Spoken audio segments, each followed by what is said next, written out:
Evening, everyone. Calling the meeting to order of our Second Avenue Subway Task Force. My name is Xavier Santiago. I'm the chair of this task force. It is approximately 6:38 p.m. Tonight, we are joined by Kenny Dixon, our assistant district manager. Before we jump into the meeting, a few ground rules. In order to conduct a meeting, let's observe the rules at hand. 1, no one may speak until granted the floor. 2, city level members, if you have a question about board business, wish to make a motion, please raise your hand through Zoom or here in the room. If you click the participants icon, the participant panel should appear, and you should find the raise hand function there. If you still have difficulty, you may click the chat icon and relay your difficulty to the staff. Members should not engage in a back and forth discussion. The chair will recognize the next person to speak. 3, the chat function should not be used for city level business or questions about agenda topics. All such remarks should be made on the record by raising your hand through Zoom. 4, when a member is given the floor to speak, I will identify you. You can unmute yourself to speak. 5, please keep your questions and comments succinct and germane to the discussion. 6, okay, good. And with that, we will take the roll. Please. Committee members, there are 12 members, 7 needed for quorum. Jose Altamirano. Absent. Adem Brehoff. Present. Leslie Colon. Present. Jessica Elliott. Present. Thank you. Asher Rodriguez. Present. Thank you. Jessica Meyer. Nilsa Orama. Beverly Pabot. Present. Thank you. Claudia Perez. Xavier Santiago. Present. Jason Villanueva. Present. Candy Vives Vasquez. Supposed to take that. That's a chair. Yeah. Okay, wonderful. All right. The agenda was submitted and to everyone before the meeting. If there are no objections to adopting the agenda, please raise your hand to object. Seeing no raised hands, the adoption of the agenda is passed. Announcements. We have today our update with our Second Avenue Subway. The MTA has major ongoing projects currently underway in Strong to help the community keep updated on parts of these projects and their impacts on the neighborhood. The MTA provides regular updates through email. There are links to sign up to receive project notifications, newsletters, and updates. And the updates we're going to have coming up in just a moment. We'll deal with Second Avenue Subway, some on Second Avenue Viaduct, phase 1 and 2. But you can see the updates on the website that was available at cb11m.org at our meetings calendar. Any other announcements? Yes. This might be a dumb question, but I know the viaduct is what it's called. That's not, is that a part of Second Avenue Subway? Or I was just wondering why it was put here and not public safety and transportation. It's been given updates at executive, at land use, and yeah, so it's come across, but it's just in case we want to ask additional information, because there are 2 projects happening concurrently in the neighborhood. Okay. Yeah, and the viaduct project, it goes all the way up past where the train station is. So, with that, presentations and discussions, we have Joe O'Donnell and Hector Santana. If you could promote Hector, please, and the attendees. Who are going to give us an update, including SAS2 funding status, construction updates, and community concerns. And before we jump in, I want to say thank you to Leslie Colon, one of our public members who lives in Franklin Plaza, who attended both the merchant advisory and resident advisory sessions. So with that, thank you, Leslie. Joe, are you on? I am. How are you, Xavier? Okay. We're ready for an update. Great. Well, thanks everybody for having us here tonight. And then just, I guess, further point of clarity for the question relative to Park Avenue Viaduct. If anybody isn't familiar, I know I've met with this task force as well as Community Board 11 on multiple occasions. But for anybody who's new or may not have been part of the previous meetings, I am the Director of Government Affairs and Strategic Initiatives for MTA Construction and Development. So I work across all projects, not only Second Avenue Subway. Xavier mentioned we are also joined by my Director of Community Outreach for Second Avenue Subway Phase 2, Hector Santana. I was the Hector Santana for Phase 1 of the Second Avenue Subway project and have since moved on into the MTA to work across all agency projects. So if it is beneficial to ask about Park Avenue Viaduct, happy to answer what I can, as well as Bird Dog, any questions you may have about anything MTA related in that regard. So I do have a bit of a presentation, if it's okay if I share. Is that all right? So 1 second. Okay, go ahead, Joe. Go ahead, Joe. Okay. Can everybody see that? Yep. Yes, we Great. can. Thank you. Great. No worries. As Xavier mentioned, I'm here to talk about phase 2 of the Second Avenue Subway project. As Xavier also mentioned, we are in the process we just recently completed our Q1 Construction Advisory Committee updates. As part of this project, we have established a Construction Advisory Committee. That is a best practice or a lessons learned from phase 1 of the project, where we bring together folks who have a greater than 1-to-1 reach, some of our key stakeholders throughout the community, elected officials, the community board, our agency partners, to share directly with them information, updates on the project, as well as to be able to hear and respond to in real time directly to the horse's mouth questions and concerns from the members that these individuals have direct access to. So NYCHA, for instance, Franklin Plaza, Tito Puente Educational Complex, some of the bigger stakeholders within the phase 1 or phase 2 contract 1 corridor. And that's where we are right now. We are in what is called contract 1. That's the early utility work and building remediation for phase 2 of the Second Avenue Subway project. And that's concentrated in the 106th Street station area. So that's roughly 104th Street to 111th. Phase 1 went up to 96th Street. And then from 96th Street to 105th Street, there are existing tunnel work, not only tail tracks, but some existing tunnels from the 1970s. And then as well as from 110 to 120, there's existing tunnel work from the 1970s and a previous iteration of this project. So subsequent contracts 2, 3, and 4 will be dedicated to the northern elements, or western, if you're on 125th Street, elements of this project. Contract 1, which is the only one that is awarded at present, is dedicated to the utility work at 106th Street. So there will be, for orientation purposes, new stations at 106th Street, 116th Street. There will be a new station inside the envelope of the 125th Street 456 or Lex line station. It will be underneath the existing 45 Lex, so you'll be able to make a seamless transfer once service is up and running to the 45 Lex, or you'll be able to get out at Park Avenue at the western end of the station and transfer to Metro North. As I mentioned, where we are today is in the contract 1 portion of the alignment. And as you can see here from the call out, that is, roughly 104th, 105th up to 111th, including work on the feeder streets, 116th Street being a major crosstown thoroughfare, 106th being a major crosstown thoroughfare. And then, some of the smaller streets will also be doing some utility work on in preparation for the follow-on contracts.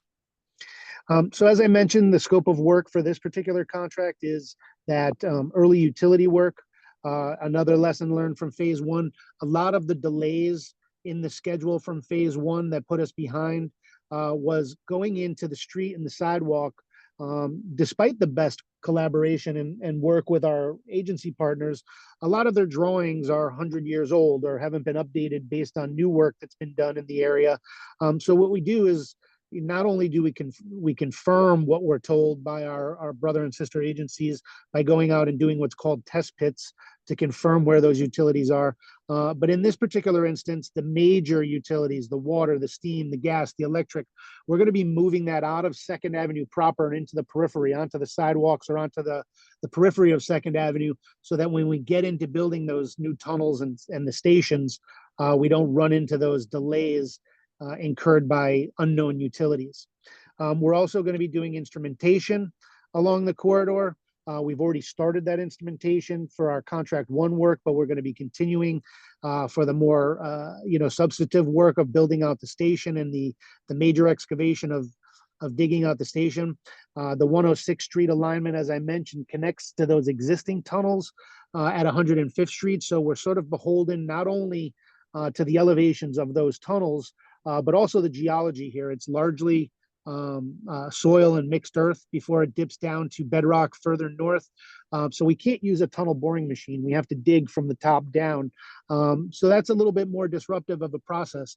And in order to make sure that we can do that work safely and efficiently, not only are we going to be installing monitoring along the corridor here to make sure that we're not disrupting the existing buildings, but we're also going to be shoring up certain buildings that we've done pre-investigations on to determine whether they could withstand the construction that's going to be taking place around them. So though in those instances where we have to shore a building up by either supporting its foundation or its facade, we are going to do that work. When I say we, collectively, the MTA and our contractors are going to do that work at our cost. We're not going to pass that cost on to the public or to the building owners. We're going to do that work to make sure that we can deliver this project. We're going to be employing MPT. You already see a lot of the MPT, maintenance and protection of traffic, that's been established around the project corridor. This serves multiple purposes.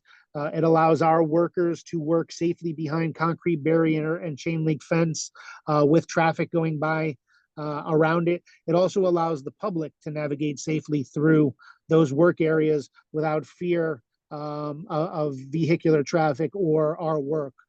So it separates the work from the traffic as well as the pedestrian traffic. And then we're also employing environmental and hazardous material monitoring because we are going to be doing excavation here. In some cases, there will be dust. In some cases, we'll be doing asbestos work, which requires very specific mitigations around that work. And then there's also noise associated with this work, from jackhammering the concrete or the roadway to get down into the utilities and then eventually to dig the tunnels and excavate for the station itself. So we will have noise and air monitoring associated with this project to test for environmental considerations, but we will also have building stabilization monitoring to check for any vibration, any tilting, any settlement of the buildings to make sure that we're not doing any unintended damage to any of the buildings or structures or individuals in the project corridor. I should point out that the alarms or the alerts that we have for our monitoring equipment is set at a very low threshold, so that the action level that we would be alerted to would require us to take an action to change our means and methods well before there is a negative impact to any of these buildings. In fact, we will receive an alert even well before that. Approximately 50% of what our action level is, we have an alert level set. So we could take a good hard look at the means and methods of how we're constructing this project to understand why something is reacting differently than we might have thought, and potentially change those means and methods if necessary. As I mentioned, the crux of this contract one is utility work. This is a rendering of what the utilities look like at present underneath Second Avenue and some of the feeder streets. As you can see, there are a whole host of utilities that run along the center of the avenue. And our objective is to move that out of the way for the future subway. And as you can see on this drawing, this is post contract one, when all of these utilities have been moved out of the main or the center of the roadway and into the periphery.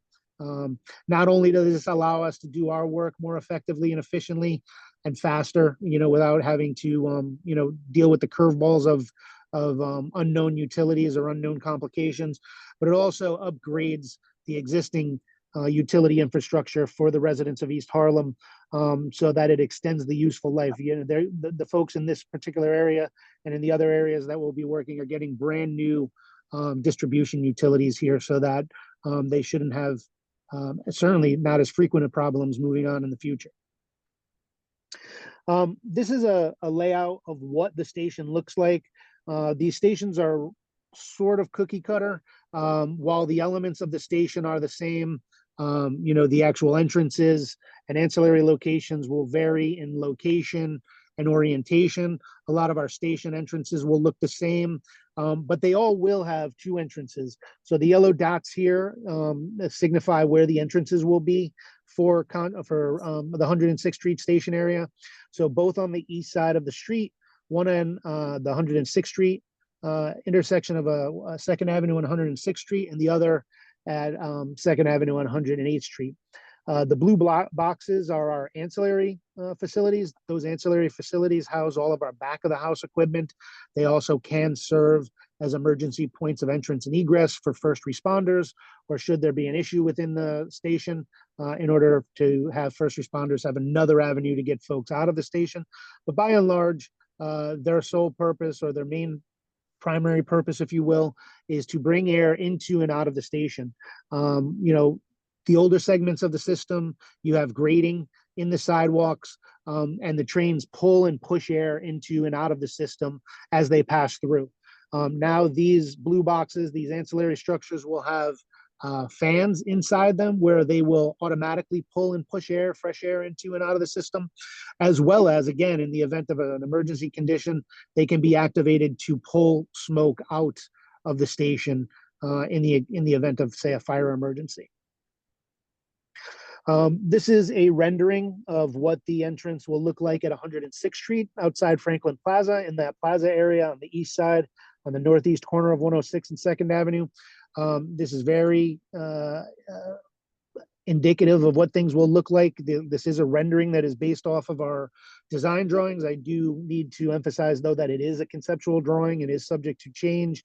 But by and large, if you notice, if anybody has used the 2nd Avenue Subway Phase 1, this is very reminiscent of the entrance at 96th Street in the former Rite Aid Plaza there.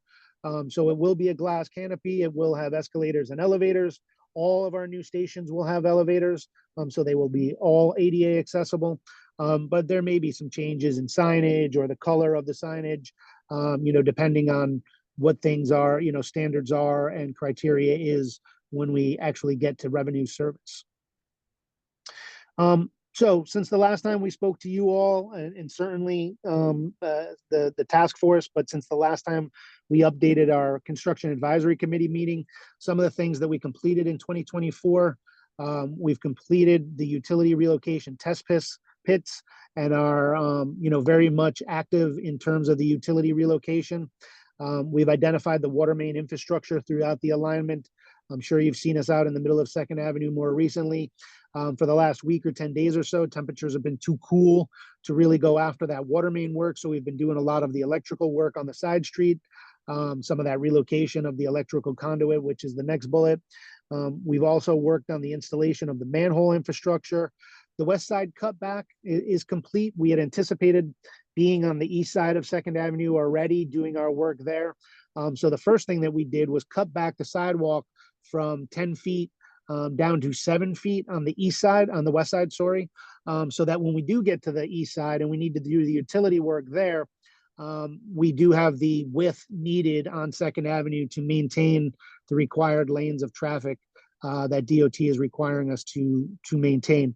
Unfortunately, due to some complications with some of the access agreements and the building inspections that we need to do on the east side, we're not quite ready to start the work on that side. So we're still figuring out the remaining access agreements on the east side. So our contractor has been nimble enough to pursue some of the other work on the west side, and that center lane water work that I've mentioned, while we continue to work out those agreements, those access agreements on the east side. So that work that we thought we'd already be doing today probably is going to be pushed off to later in 2025. No real major impacts on schedule because we just pushed work that would have otherwise been done later in 25 or early in 26 up earlier in 2025. We've started to expand the teacher parking area on 109th Street and 110th Street. Some of the work that we're doing on 109th Street has required us to relocate the teacher parking further west on 9th. There is additional parking for the teachers on 3rd Avenue and additional parking on 10th Avenue. So all in all, there's a net gain actually in parking, dedicated DOE parking, despite the fact that they might not be able to pull right up to the front door. Because if we're working in that particular area, there is an overall net gain in the number of parking spots dedicated to DOE in this location. And then we've also, as I mentioned, started with the installation of the electrical vaults. These next few slides show the work in progress, and many of you have probably walked by it and seen it taking place, so this will not be unfamiliar to some of you.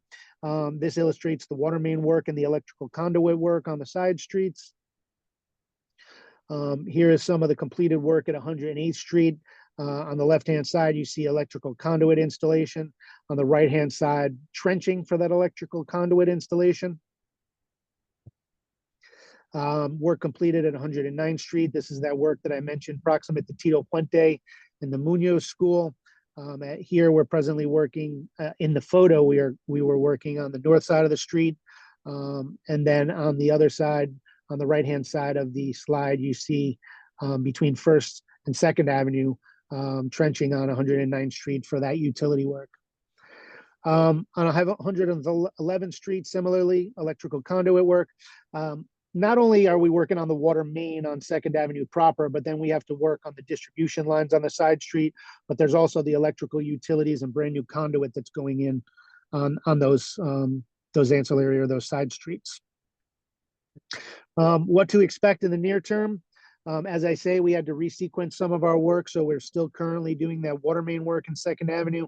We have not been able to do that for the last week or 10 days because of the low temps. All of this work is done under DOT guidance for permits for working in the street and the sidewalk, as well as in coordination with DEP because of the water nature of the work. So they oversee and approve all of the work that we do. So they were not allowing us to press forward with that work during the low temps. We do anticipate probably sometime the week of the 7th getting back into that work. I believe Xavier mentioned prior to me jumping into this presentation, there are a whole host of ways that we communicate our work to folks. One of those is a weekly e-blast that sends out what the projected work is for the week ahead. That goes out on Fridays. So it certainly goes out to all of the folks on our existing distribution list, as well as the community board and the elected officials, with the expectation and the hope that they send it out to their respective constituent lists to exponentialize our reach. But if you are not on that list and you want to, please let myself or Hector know. We'll be glad to add you to that list so that you get that information directly. And that goes out every Friday, along with our newsletter blast and any other sort of informational blast that goes out. So we're doing sewer, gas, and electrical on the west side of 2nd Avenue from 106 to 109th. That is that work that I mentioned that was supposed to be happening later in 2025 and early 26 that's been moved up. So that's what we're going to be doing now while we finalize those access agreements. We're still doing the sewer, gas, and electric on the east side of 105th. That was moved up. 2026 early utility work on the side streets, that was also moved up early into 2025, to keep that work going. And then also the building stabilization, that's been moved out because it's contingent upon the access agreements. So where we do have access agreements, in order to go in and confirm what work needs to be done and install that monitoring equipment, we'll get after that work. But where we're still working on those access agreements, that work will be pushed out to later in 2025. And as I mentioned, this is all being done to maintain the overall project schedule. On the right-hand side of the screen here, you see an example of one of our MPT setups. That's that maintenance and protection of traffic. We are required by DOT to maintain 2 to 4 lanes of traffic throughout the project alignment. There are some instances where we are working in the center of 2nd Avenue and we have to, move traffic to either side of that.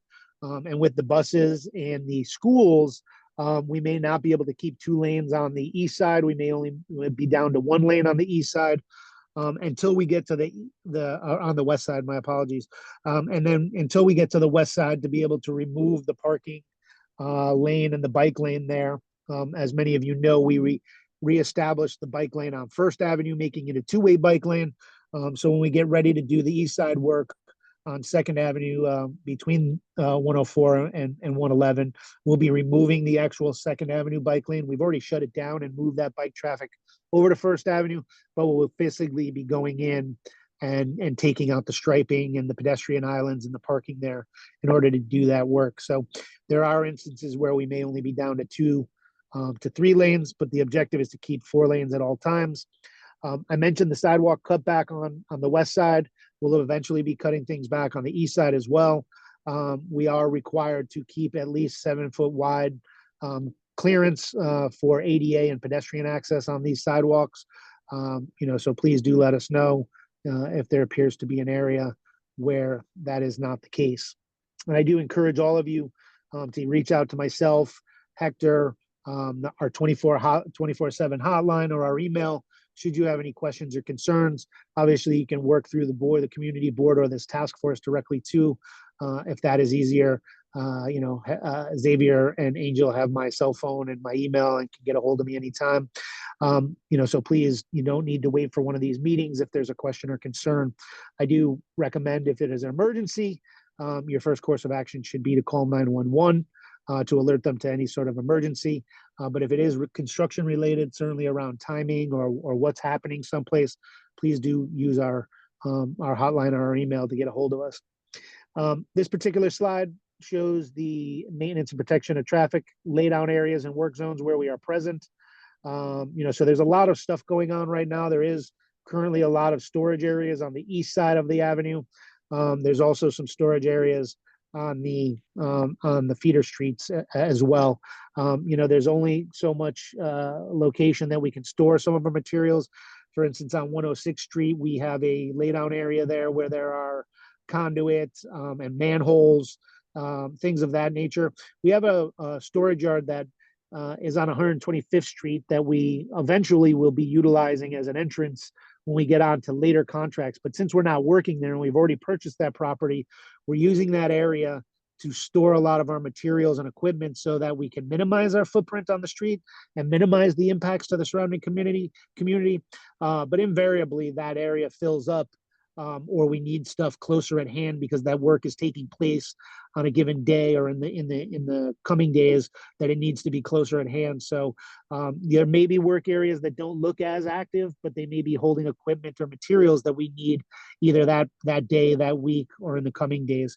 But again, please do reach out to us if you have questions on any of that. And by all means, I'll be turning it back over to the chair to talk about anything you'd like to talk about this evening. So again, some images to give you a sense of what's going on. This is newly installed conduit along the alignment. So you may have seen this going on where we're putting brand new electrical lines. This is going to be replicated in multiple locations throughout the alignment. This is not the phase 2 work. This is actually phase 1 work, but this gives you a sense of the magnitude of what needs to take place in the center of 2nd Avenue for that 60-inch water main. So that is a distribution water main that then feeds the feeder water mains that go to the respective properties. So that 60-inch water main work is on 2nd Avenue at 105th Street, right in the center of the avenue there. So it is, it's a big effort. And we do coordinate with folks to the best of our abilities. We do give 72-hour notice of any shutdown, and then a 24-hour notice of any shutdown, as well as those week ahead look aheads as to when we're going to be in a particular area. There have been a couple of instances. I'd like to say that it isn't because of us, but by and large, it is because of us. It's because of our work. DEP will shut down a valve to allow us to do the work safely without water rushing in. In some instances, their valves have not held. So we've had to shut down additional valves in order to make sure that we can do that work. And there's been ripple effects, unintended wave analogy, unintended, where there's been some cascading effects. For instance, there was a shutdown at Franklin Plaza that we were not able to notify them of because we didn't know that it was going to happen until DP tried to shut their valve off and it didn't work, and they had to shut the water off further up the line, which had impacts on Franklin Plaza unbeknownst to them. So where possible and with as much notice as possible, we work with folks. The notices that we have gives them, the time frame within which we anticipate the water to be shut down, when we'll be turning it back, how to turn it back on safely, and also encourages them, for instance, if they have any sort of medical needs, They may have a humidifier, a dehumidifier, a CPAP machine that needs air and water, because they have a breathing condition. So we want to let folks know as early as possible so that we don't impact their abilities to, do what they need to do to withstand that shutdown. Typically, those shutdowns are from 9 or 10 o'clock in the evening till 5 o'clock the next day. Again, this is at the direction of DEP so that we do this work during the times that are least impactful to folks. Most businesses aren't open at that hour. Most of the, for sure, the schools are typically closed down, and most residents are, asleep or settled in for the evening. So the impacts are lessened, hopefully, during those hours. These are some examples of the monitoring equipment that we're establishing across the project corridor, certainly in the phase one or contract one corridor right now. On the left-hand side, you have an example of an air quality machine that measures for dust and dirt and volatile organic compounds. On the right-hand side of the screen, it's a similar looking box, but that takes noise readings. We are mandated by the city as to what our noise levels are. We are required to work below those noise levels. If there's an exceedance, we'll certainly take a look at our means and methods of how we're doing that work and see what we can do to change those means and methods. We'll also see if there are additional mitigation measures like adding noise blankets or possibly baffles. Those adding mitigation measures are a lot easier and a lot less impactful to the overall project schedule. If we need to move to a smaller piece of equipment, obviously, if it's not as large and it doesn't do the job as well, it takes longer to do that job. So there sometimes is a trade-off, that we would certainly ask the community and what's in the best interest of the community to weigh doing the job quicker and getting it over with, or dragging it out a little longer or less noisy. So where we need to have those tough conversations, we will certainly work through the community board and our elected officials, first to try to understand what the community would be most receptive to. But first and foremost, we would try to do that work, under additional mitigations and see if that works. We do have reports that we can access for the noise and vibration monitoring. We do also get air quality reports. However, those air quality samples need to be sent out to a lab. So there's typically a 5 to 7 day turnaround for the air quality monitors. We do have handheld monitors that our workers use right at the site that they are working on, so that they are alerted to any rise in, volatile organic compounds at the site before it gets further away. And typically it dissipates as it gets further away. But if there's a concern locally at the site where the folks are working, we would be shutting things down based on, an exceedance on those handheld monitors. An additional best practice from phase one is our Good Neighbor Initiative. That Good Neighbor Initiative takes into consideration all of the quality of life issues, noise, the environmental impacts, the air, the vibration, but it also takes into consideration how the contractor is doing in terms of maintaining their work sites. Are things clean? Are there trip hazards? Are they maintaining their 7-foot width clearances? Do we have flaggers, or, if we're moving equipment around? Do we have pedestrian managers? If we're impacting a intersection to the point that we need to employ, essentially crossing guards to make sure that folks can safely navigate the intersection. So Hector and Michelle Perez from our contractor team, along with members of the contracting team and the project team, will walk the alignment on a frequent basis, and they have a scorecard where they're marking down where the contractor is doing a good job, and also making note of where they're doing a less than good job. And we will require the contractor to fix those things in a timely manner, and provide a full report onto how we are correcting those efforts. We will be installing, as we get a little further on into the project, into contract one and the more sustained work, we will be installing bulletin boards. So a lot of that information that I mentioned to you, presentations like this, which are housed on our website, are a little more difficult because they're multiple pages. But our newsletter, any flyers, our contact information, the weekly look aheads, those will all be inside these bulletin boards. Right now, we're thinking that 106th Street on the west side is a very wide plaza area there where we could establish a bulletin board there to have project information. And then further north to the northern side of the contract one alignment, probably around 109th or so. We just need to take into consideration the impact of the potential sidewalk cutback there and the volume of traffic from the students coming into and out of the 109th Street station or the school area.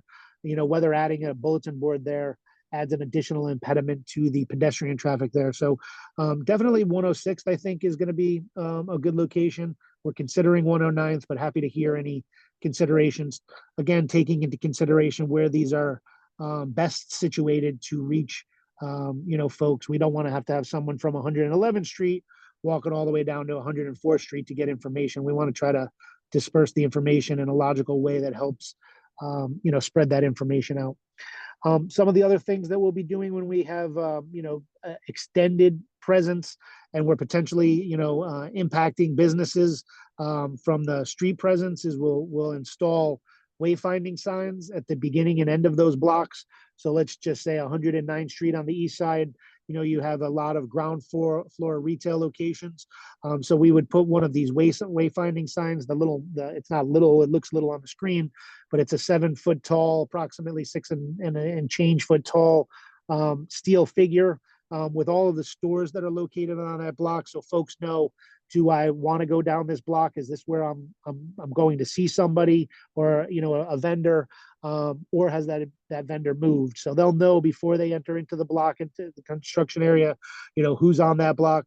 And there'll be one located at, the beginning of 109th on the south side and then the end of 109th on the north side or vice versa, depending on how you're traveling.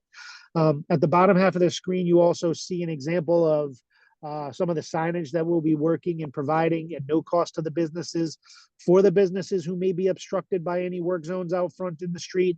So if they typically enjoy street frontage where folks on the east side or the west side of the street could see across and see their business, or cars driving down Second Avenue would otherwise be able to see their business, if not for our work zone, then we will put up distinctive banners on the street side of our work zones with the name and information of those businesses to let folks know that they are in fact open for business, and you should continue to frequent those businesses.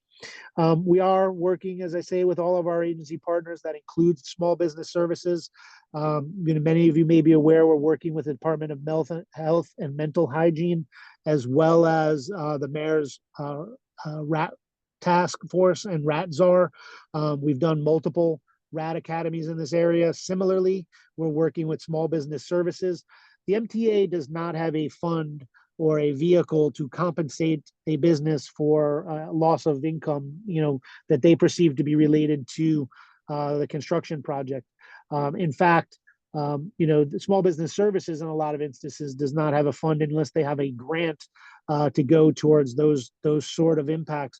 But what they will do, and we will work with them and we'll also work with those businesses, is to help market that business and make sure that folks know they're open for business, and try to do what we can and employ small businesses services to work with those local merchants, develop a marketing strategy to make sure that folks know that they're open for business and hopefully offset any negative impacts of this project while we're here. I also mentioned those wayfinding signs at the beginning and end of any blocks that are impacted. Hopefully that helps keep folks aware of the fact that those businesses are opening.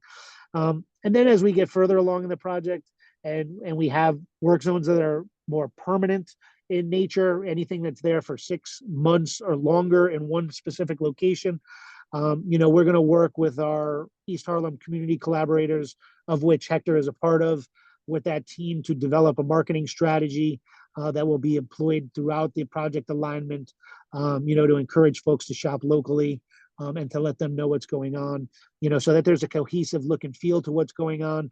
And it's not just this patchwork quilt of folks' banners outside on the street side.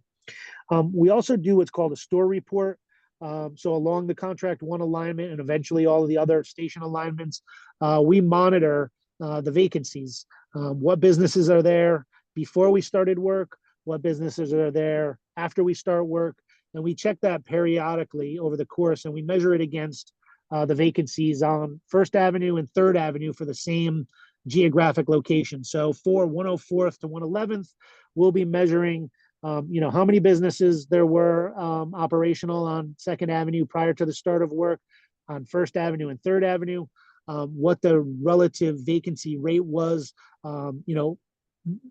vacant storefronts to operational businesses, and then similarly what that vacancy rate is on First and Third Avenues to see how it compares, and if there is a direct correlation between the construction work and what's going on.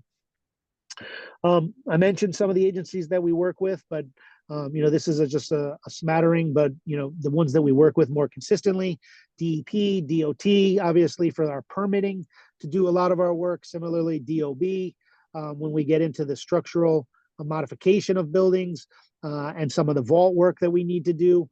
Department of Sanitation, as we establish these work zones and laydown areas, we work with the commercial establishments as well as the residents to establish new garbage collection areas and make sure that sanitation is aware of where these locations are so that the garbage doesn't build up and create another nuisance.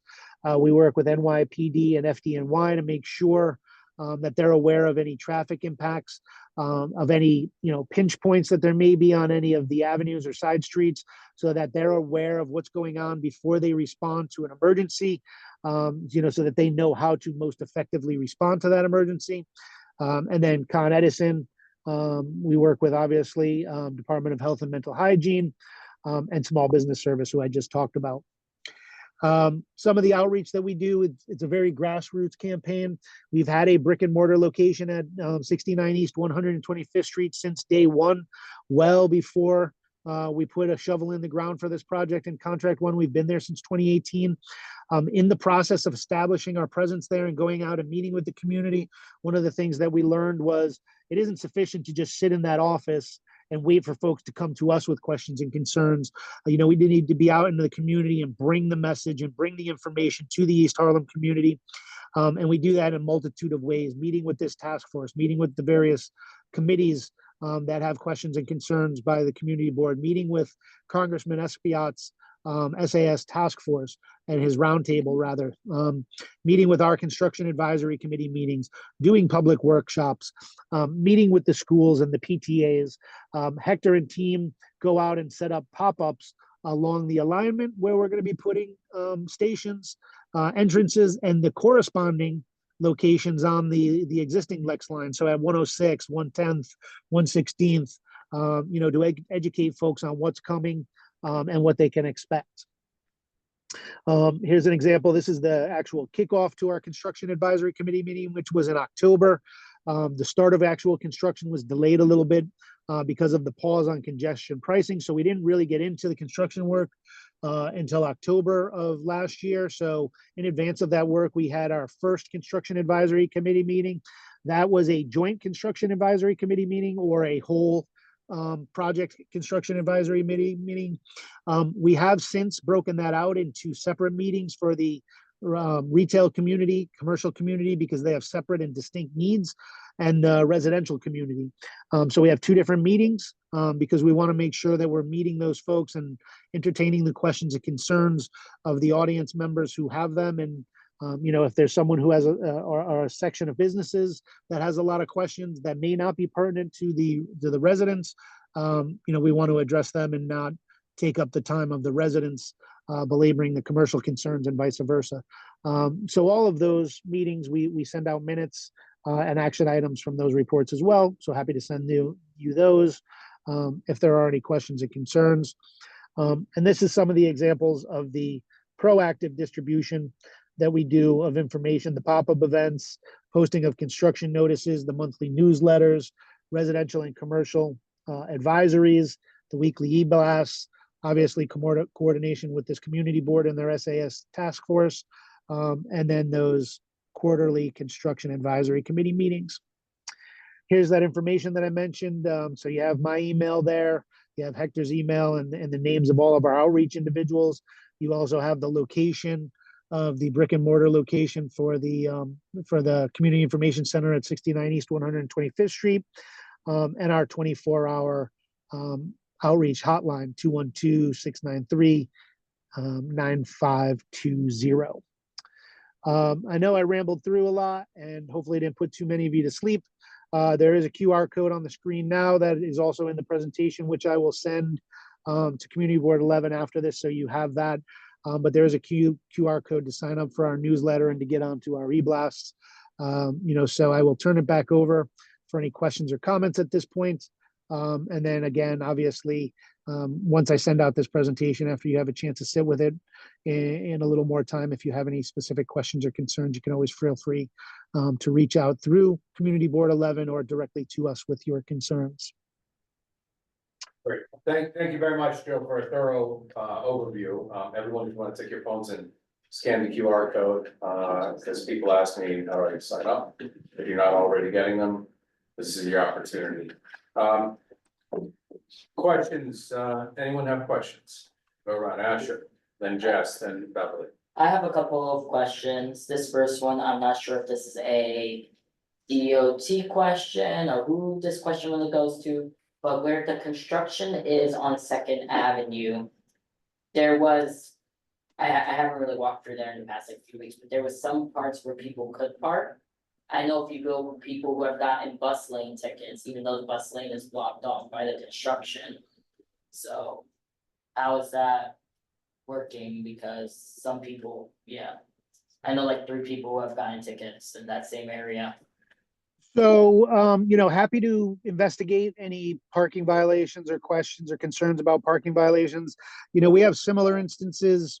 It's a bus enforcement and a DOT question more than it is a construction question. Obviously, the construction may have altered the landscape there and changed where folks could park or could not park. So if it's an issue of signage and folks are not seeing where the parking restrictions are in place, then that is certainly a construction question. And I'm happy to huddle up or meet on site, or Hector or Michelle from the contractor team can meet on site to see if the signage is appropriate and clear as to where they can or can't park.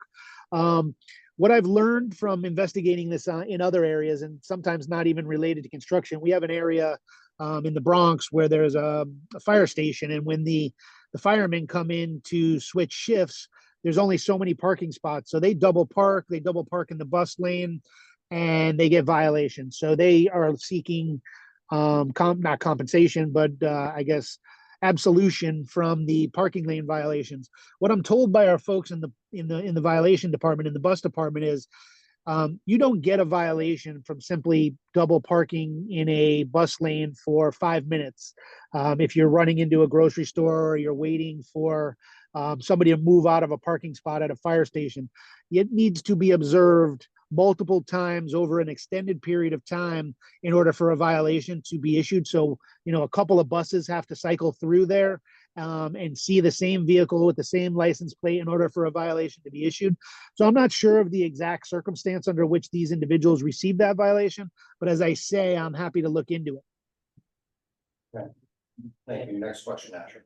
And the schools, cause I know the high school there, they do a lot of, the magnet school, they do a lot of career type things.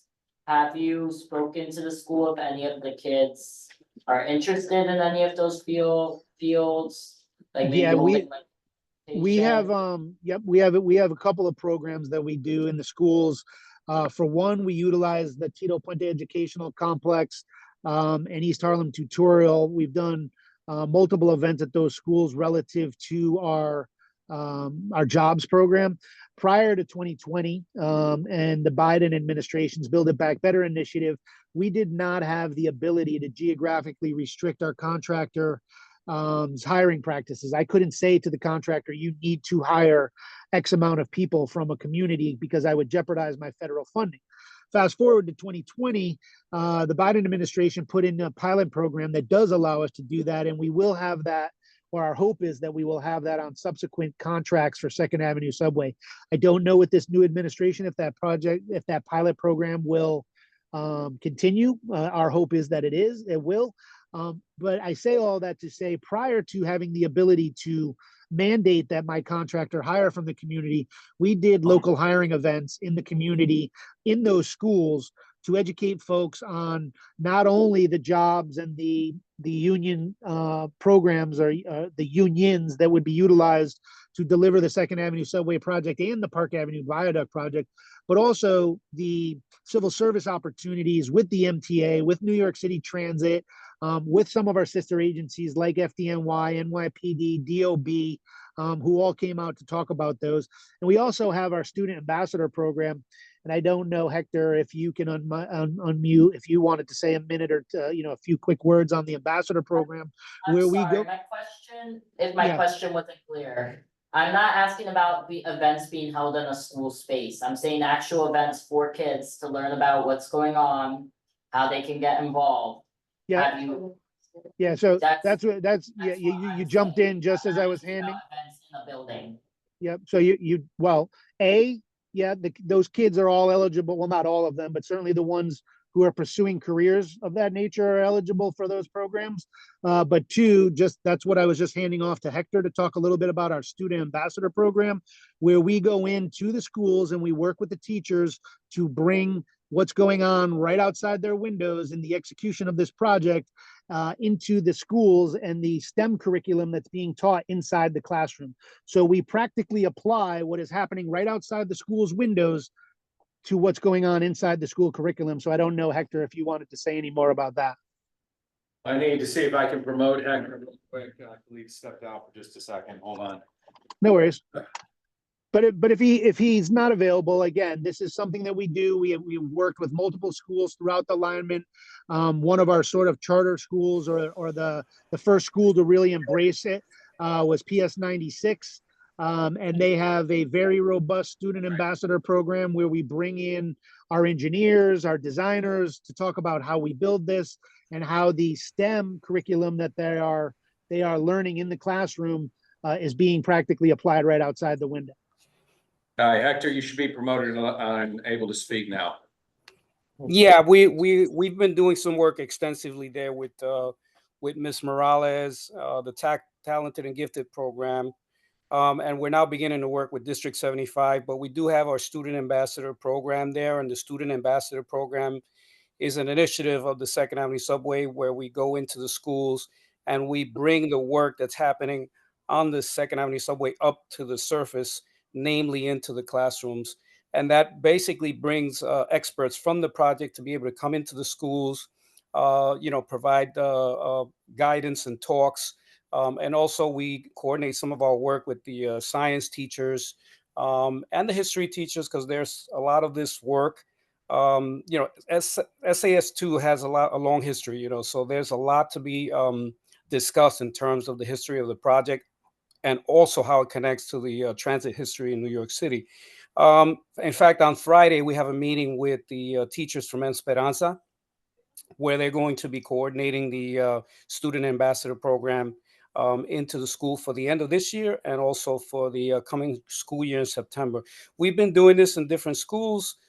We've approached 11 schools along the alignment. There are 16 schools that we have proposed this project to, some of which are going to come online next year. But during this process, we meet with the teachers and we basically provide them with assistance in setting up a curriculum that integrates the work of the Second Avenue Subway. So that's something we've been doing. We've been actually doing that since 2018, since we set up the Community Information Center, and we continue to do that today. Okay, wonderful. Thank you for that. Last question, very quick. We have spoken multiple times about how East Harlem gets significantly hotter during the summer. I noticed this summer, while some of the construction was going on, it was like the dust. I know you have those air monitors, but I just wanna it's not really a question, it's a comment. It's just like bring up the concern of that building over there. Esperanza does host a summer rising program, and we have very high asthma rates in East Harlem, so just the dust and stuff from all of that. Yeah, just one put in your mind.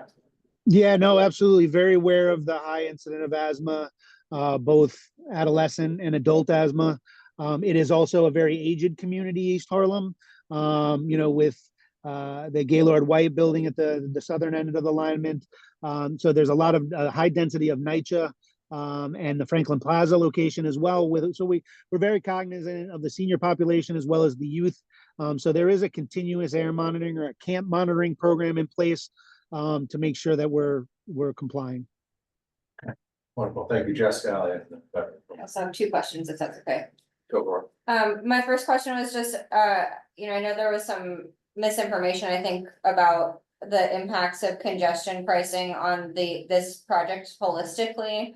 And I was just curious, given that there still continues to be conversation about like federal influence into the congestion pricing in New York. If you could confirm what, if any, impacts, any changes to congestion pricing would have on the completion of this Second Avenue subway. Sure, so right now, obviously, contract 1 is awarded and going.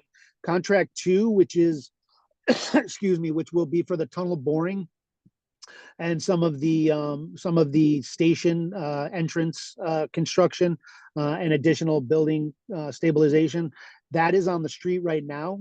So, there's an RFP out now that we expect to award before the end of that contract, before the end of this year. Future contracts 3 and 4, we obviously right now we don't expect any anticipated impacts, but I'm sure, myself, like all of you, have heard in the news that the new administration may have some thoughts on congestion pricing. The governor was meeting with the administration this week to find out more on that. So I don't have a heck of a lot on that, but contract 1 is in place and fully funded. Contract 2 is on the street. And we have every expectation that contracts 3 and 4, will follow suit. But certainly, we need to keep our finger on the pulse of conversations with this new administration. And thus far, just as far as what is expected to be delivered as part of this project, nothing has been cut out of this project thus far in order to be able to deliver this project because any reduction in funding or anything of that nature. Okay.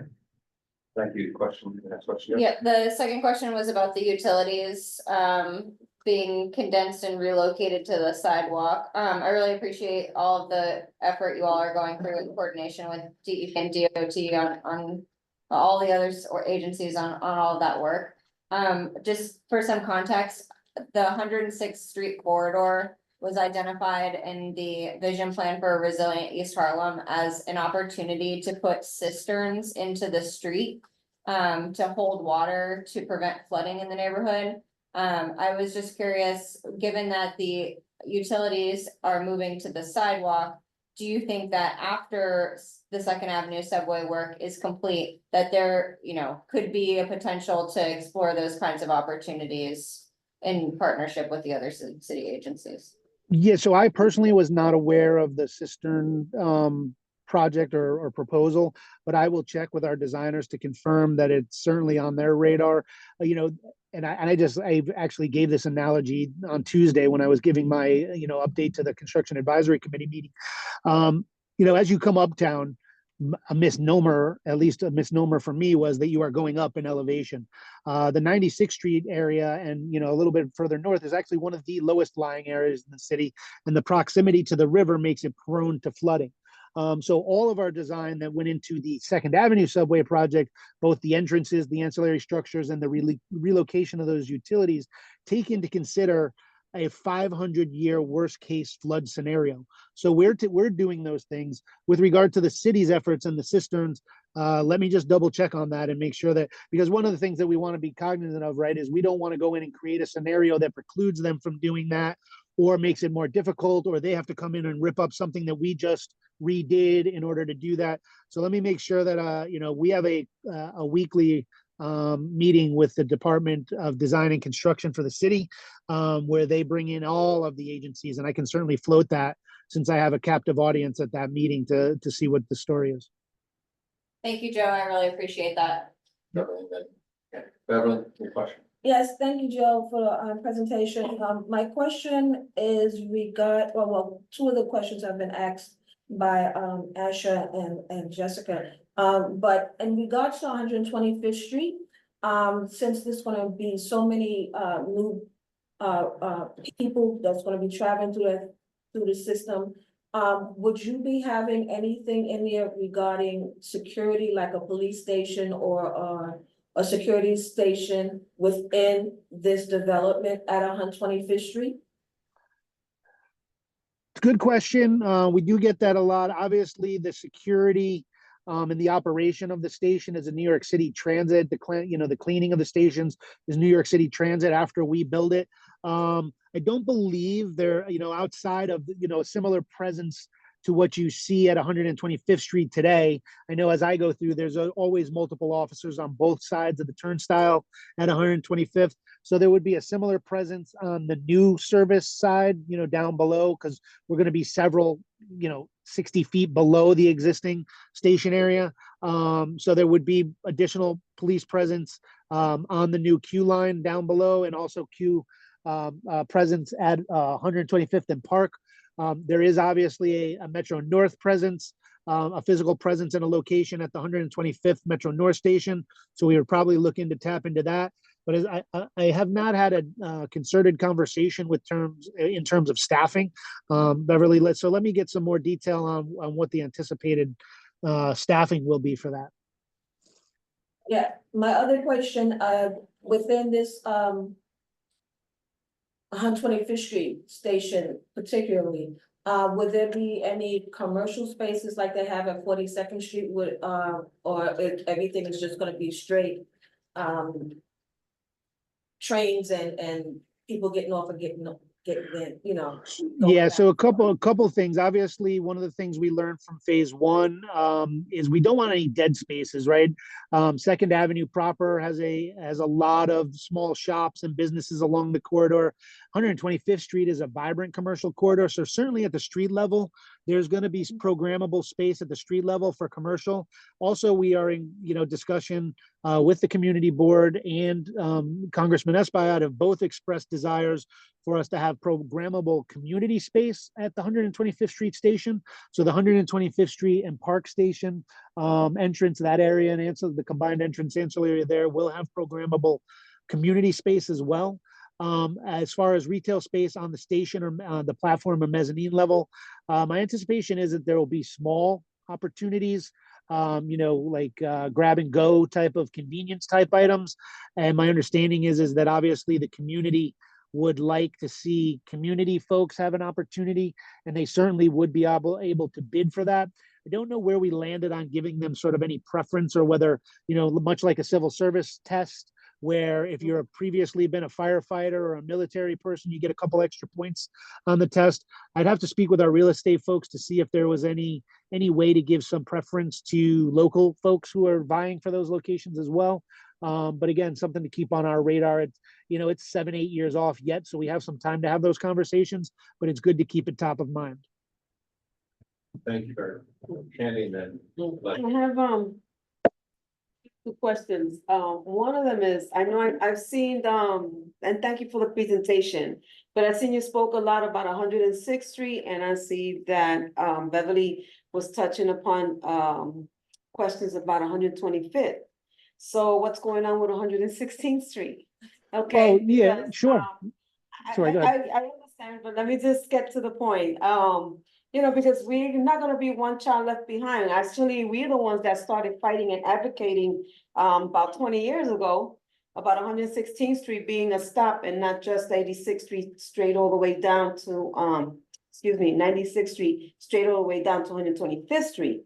So because we started at 116th Street, making sure that we get a full presence in East Harlem to have the streets also, be able to have the Second Avenue subway stop there as well. I'd like to know what's going on with that project. I know that you're going through the phase of 106th Street, but I haven't seen basically anything presented, or I haven't. What I'm saying, I haven't. Or if you have done that for the public about 116th Street and when that phase is coming through, or what's happening, because I just don't want us to just be like passing by and not a conversation. Okay. So that's one of my questions. And the other thing is like, so what the banners and the advertisements of all the businesses that are going to be impacted, one of those signages are going to be put up. Joe? Yep, those. So, okay, I just want to make sure that there wasn't more. So two things is, yeah, absolutely. We are we are building 2 new entrances and 2 new ancillary structures at 116th Street. The reason why we focused on 106th right now is because that's where the work is happening. That's where 106th Street is where contract 1 is focused. They aren't doing work outside of the 106th Street station area. Until we get to contracts 2 and 3, there isn't any work in the 116th Street station area. So by no means are you the forgotten child. There's a lot of planning and a lot of effort that's going in. As you can see here on the screen that I called back up, there is dedicated entrances and ancillaries at 116th Street with elevators and escalators. It'll also be the area from which we're going to launch our tunnel boring machine. So approximately 119th, 120th Street is where we are going to put a pit there, and we're going to launch the tunnel boring machine to send the tunnel boring machine north and then eventually west on 125th Street to excavate for the new tunnels. One of the beauties of the work at 116th Street is, as I mentioned early on, is there's existing tunnel work there from 110th all the way up to 120th or 119th Street, where there was work that was already done in the 1970s. The city ran out and the state ran out of money at that time, and they had to stop the project. So we have a very good starter hole. There's existing tunnels already excavated underneath there, and a lot of great infrastructure that we're going to be able to use and not have to destroy. What we're going to do is build up off of that.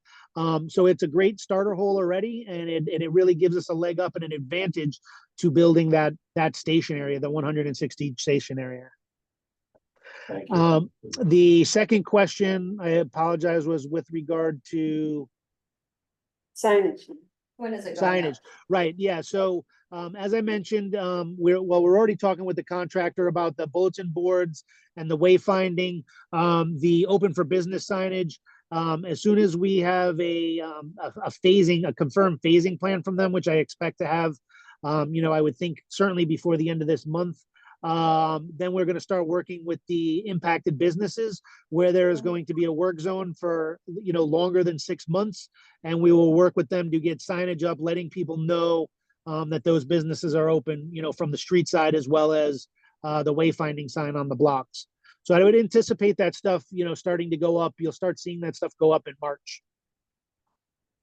Great, thank you. Leslie. Thank you. Good evening, Joe. Hey, Leslie. So, I attended both meetings, the merchant advisory meeting and the resident advisory meeting. And I was very upset that there wasn't a lot of people, a lot of merchants in that one. And select few for the residents. However, there was a lot of things that were said today that weren't said in either one of those. And I just wanted to address it with you. 107 Second Avenue is very dark. At night, there's very limited sighting of people crossing the street because of the MPT and the Yep. lighting. I know you did the cutaway on the west side of the street. A lot of people don't realize that you can't park there. I mean, they can't park there overnight, but then it's not something that it could be done all day long. So I know during the day, the construction workers are there during the day with the little orange vest and the dashboard. 108th Street, I know you did the cut and cover on 108th Street with the electrical, but because of the bigness of the MPT, they have limited the driveway to get down 108th Street. You have the angle parking, and then you have the regular parking, and they took away the regular parking on the north side of 108th Street. More than halfway down the block. Now, Franklin Plaza has 3 parking spots there, and it's very hard for people to turn in when other people are double parked there. That's another issue. You said the blueprints you said that aren't accurate and have to be careful. You mentioned that. That's what happened when they were doing the water line. And they didn't realize that they couldn't turn up the water to Franklin Plaza. So they had to get a valve, and they turned all the water to Franklin Plaza. That was a real, rude awakening for the board members and the residents of Franklin Plaza. I know I suggested 72-hour notice. A lot of people do go on vacation and then come back, and there's no water. So I would prefer a 96-hour notice to the property manager and the office manager, so that we can start putting it out there for the residents to know in case somebody goes to the hospital. We have a lot of residents that go in and out the hospital and they don't come back, and when they do come back, there's nothing there for them. So when you do the blueprints, especially for that 108 Street, that's my baby. And I have a real, with that little corner, I would hate to see that as they're drilling, that they hit my gas line. We just had it repaired and we just had new pipes put in, because the original ones are so old. I always suggested that you can always use 106th Street, the south side, the ancillary at the bottom, or you can go to 105th. Right across the street from the tutorial, there's an empty lot there. I always suggested those alternate entrances and exits. There was another one.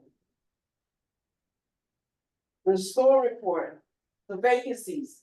I'm glad you brought them up, because the merchants, I feel bad for the merchants, because people aren't able to see on 108, 109, 109 to 110, they can't see. Ricardo Steakhouse is right there. They're on the west side, but because they have such a high volume of customers, they triple park. Now that you cut away the sidewalk, they feel that they can add more cars there. And it's an annoyance when you're trying to get down Second Avenue. Yeah, so these are the issues that I want to bring to your attention for now. And when you go for the RFP for the entrances, maybe you could suggest those other different locations, because you're getting money from the congestion pricing that I just had to pay, because I went downtown. Thank you, Leslie. So a couple things. Sorry, was that it, or was there more? Yeah, that's it for now. Okay, so a couple things is relative to the lighting on Second Avenue, much like our requirements for, staying underneath noise levels and maintaining, safe vibration and air quality levels. We are also required to maintain DOT light levels.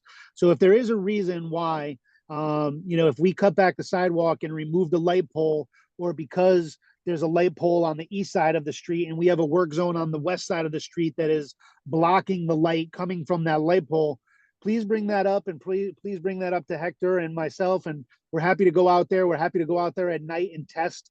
There's required to be a certain amount of lumens, which is the volume of light that's being shed. A lot of times the perception is, and I'm not saying you're wrong, but the perception is that when businesses are open, the lighting from those businesses makes it very bright. And when those businesses are shut off, typically later in the evening, or depending on when those businesses close, things get a lot darker.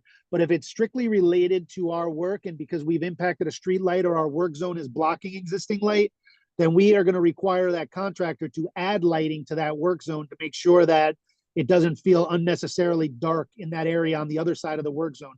So please bring those to our attention. I am more than happy to meet out on site. I'm more than happy to have Hector meet out on site. I've got a light meter personally, because we had issues like this in phase one where I wanted to go out. I never simply take the contractor's word for it. I want to go out and do my due diligence and confirm. So I'll come out there with my light meter and check. I'll meet you out on site. Similarly, with regard to the driveway on 108th that you say is being impacted by the work zone, the contractor is contractually required to maintain entrance and egress. So if there's a reason why that driveway is being impacted, again, please get with myself or Hector or Michelle, and we'll come out and take a look at that. And if we've got to make them shift it a little, a couple of feet one way or the other because it's not somewhere it should be, please let us know. And then certainly, as you know, with regard to the store report, not sure if that came up in the construction advisory committee meeting for the retail folks. As I mentioned, I wasn't at that one. I was at the residential one. And as you and I discussed, I would have been happier with a larger attendance at both of those meetings, but those meetings are designed to be intentionally smaller because they're working groups. We want folks who have a larger than one-to-one voice, and that we can have constructive dialogues and work through problems and solutions. The bigger an audience, the more opinions you get, and it gets difficult to work through solutions. So our expectations with those construction advisory committee meetings is that Community Board 11, Franklin Plaza, NYCHA, the schools, the elected officials, the agency partners, the church, the clergy, they will all come to those meetings with the respective collective concerns of their groups so that we can work through them collectively rather than having, 15 members of the school board coming and talking about different things. we'll have larger, as this project continues, we will have larger public forums where everybody can get whatever they want off their chest, similar to what we did with Franklin Plaza and with NYCHA at 120th at the Wagner houses. Okay, wonderful. Thank you very much. Joe, I have a question. No, I'm saying that Jason is Ja- on the. Jason is, Mhm. Jason, Yes. hold on. You put something in the chat. Mhm. Jason, do you wanna say anything or you have a question? No, sir. Okay, thank you. Good, my question for you, Joe, I had a lot of members here asked some of the same questions, and I appreciate that, uniformity of thought. When are we gonna get that long overdue tour on the 116th Street station? That's right. Well, we thought we were a little bit closer to actually doing a couple of those tours late last year. But again, it's one of those things where the change in administration, we just want to make sure that nothing gets derailed, literally and figuratively, with this project. So hopefully, as we come out of the cooler weather, maybe Q2 or Q3 of this year, when we see the handwriting that's on the wall and that there's not going to be any impacts to this project and to the future progression of this project, then I'll look to try to get something on everybody's radar. Okay, great. One more question for me, and then I'll go to Asher and we'll start wrapping this up. We'd like to have a regularly scheduled meeting. Do you have a timeline that would align with our calendar so we can actually schedule these on a regular basis? And we know it's been ad hoc because we had to pause because of congestion pricing. Some of our 50 members, they're like, when is this happening? When is the meeting happening? Yep. And I feel like I'm waiting for Godot, the stage play, like we're all waiting, and so do you have a calendar you could share with us when would be a good time where we could get status updates? I mean, certainly now, and we're doing our construction advisory committee meetings quarterly, because it feels like every 3 months or so, things will be making, a concerted shift in work. I'm still waiting, as I mentioned, for the updated timeline and phasing of the contract one work. As I say, we thought we would have been on the east side already, but we had to shift some things from later on in the contract up front while we work out some details. The contractor has put forth a new phasing plan to the MTA. The MTA then has to get that blessed by DOT because of the impacts to the street and sidewalk and any of the other agencies having jurisdiction. So as soon as that's been signed off on and we know what the path forward is, I think we'd be ripe for another update. So that may not be, a whole quarter away. That may be in a month or two. So I'm happy to meet as frequently with the task force as you like. That can be monthly if you want, or we can set it out as quarterly, put it on the calendar for quarterly, and then meet more frequently as needed, or as something comes up. You can always pull me into whatever you need, whether it's a committee or this specific task force. So you could say, word on the street is XYZ. Can you come in and give us an update on it? And then, as long as I've got a week notice from you, I could just about make anything work. Okay, thank you very much. All right, Last question for Asher. Question, so basically just clarification, from what I'm understanding, because I remember the last time we spoke, even though I was on this committee, I was here. You were saying that no matter what, like whether it was congestion pricing or whatever administration was in place, that the project would not be affected. It was very much implied that all that up to at least phase 3 was fully funded. So just to clarify, you're saying right now, we don't know really what's gonna happen with the funding. Cause people come in and ask me questions, I wanna make sure that I'm saying exactly how it is. Right. So the problem with the change in administration is, we had word from the FTA that this project was fully funded under the previous administration. And based on the dollar amount that we anticipated this project to cost, we had our local funding in place, and the federal FTA was matching the other portion. So that was all established. The problem is this administration does not have to live up to the word of the previous administration. So we want to make sure that nothing changes moving forward. But it was implied last time, cause I remember asking specifically if it was funding, that the money was basically already in this, like y'all already have the money for it.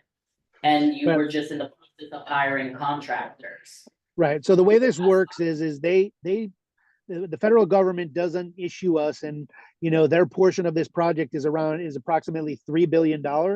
They don't just cut us a check for $3 billion that sits in an account that we draw down upon. What happens is we pay the contractor and then get reimbursed by the federal government. So we have to have the certainty that that money is there and is reimbursable before we lay it out. And that's what we just want clarity on. Like I said, contract 1, fully funded and executed. Contract 2 on the street, anticipation is that that's going to be executed by the end of this year and fully funded. Contract 3, again, 3 and 4, we expect to be fully funded. I just, gun to my head right now today, would not be confident in telling you that nothing could happen. Our expectation is that it will happen. Alright, so 2 is anticipated, it is not fully funded yet, it is anticipated, you do not have. This isn't me judging you, this is me just also making sure that I'm understanding. Yeah, what absolutely. you're No, 100%. And what I will do is when I respond to some of these outstanding questions or follow-ups with the task force, I will confirm if there is anything that could potentially derail contract 2 when I respond. To my knowledge, there is not, but I don't want to speak out of school. So I will confirm that. Okay, thank you. That's very helpful. Good question, Ash. That's my concern. Yeah, I think, look, Joe, we empathize with the situation and the pomp and circumstances, like, oh, we got, because I was there for that ribbon cutting when Pete Buttigieg came. I'd say that the public believes that a check was delivered for that 3.2 or whatever billion dollars, and it is sitting in an account, but I think you've clarified, the fact is that you fund through your own means and then get reimbursed. So I appreciate you clarifying that. Please circle back to us. And one last thing, I just want to make sure as you move into stage phase 2, please make sure you focus on local hiring. I know phase 1 you couldn't because the administration had just changed and the RFPs were out. So that was just something I want to emphasize. Yep. I want to say thank you for your time. Thank you. I appreciate y'all having me. Thank All you. right, thank you. Thank you. Thank you, everybody. When the information comes, does it usually come to you and you'll disseminate it, like the follow-up on certain questions and It things? usually comes to Angel and myself and we bring it across and then it comes in time before the minutes are drafted. I just dump them into the minutes. Okay. We'll put a link to the presentation. I'll put it as a hyperlink on the minutes. So we can click and it takes us to our website and then you can download. Okay, I'm just asking specifically about the follow-up to specific questions. Yeah, we'll round off. Okay. No problem about that. That's what we try to do. Thank you. All right, thank you very much, everyone. Lengthy update, and I appreciate everyone's patience and really great questions. As soon as we find out from Joe, we'll see if we can get these set up on a quarterly basis. I think that's what he's leaning toward, and that's reasonable. And with that, any old business? Yes. I'm just concerned about the fact that, okay, we have new administration. But, it looks like to me, that's why I brought up 116th Street. Because we endured, I lived right on Second Avenue and our family got hurt by the fact of the way the Second Avenue subway was being, and it got all abandoned. But I'm just saying is, my concern is, that there won't be any funding then to continue what they starting at 106th Street, coming down the pipeline, and then 116th Street once again. The excuse. Yeah, but 125th Street, they didn't even start there. 116th Street, 115, all the way from 112 to 116th Street. You don't know how those streets looked. It looked like a crazy war zone and it was abandoned for a while. A lot of people got hurt, so, it's just, I thought that they were gonna start from 116th Street, not 106. And I'm sorry, 106 people, but I didn't mean that. In the earlier presentation, Candy, like I think about a year ago, they talked about each stage and they were starting from 96. Right, but I wasn't on the task force Yeah, then, so so that's why. We'll see if we can get those minutes for you, so you can just, it's a good read, not a long read. We'll get him back, probably to public safety and transportation for the viaduct updates and whatnot, he jumped off. He left mad fast. He did say a lot. Yeah, Joe, that was one of his longer presentations, Yeah. I think it's very. He did have a There's a lot. lot to talk Oh, about, I that's wasn't why. judging, I was saying that's hilarious. But now, if God forbid, it's really quick. If if, this administration turns around and say, well, we're canceling the whole funding, God forbid, right? I hope not. Well, okay, so what will be our position then to just, We defend? vote and we take a position and it gets ratified at full board and the letter goes out to all of our electeds. That's what we. Right, okay, good, Yeah, we have been supportive of this. And right, my grandmother turns 100 in April. Remember, they took down the last sections of Right. Third Avenue. mm-hmm, So I want to see this happen in my lifetime. mm-hmm. So, thank you for your passion. Any old business?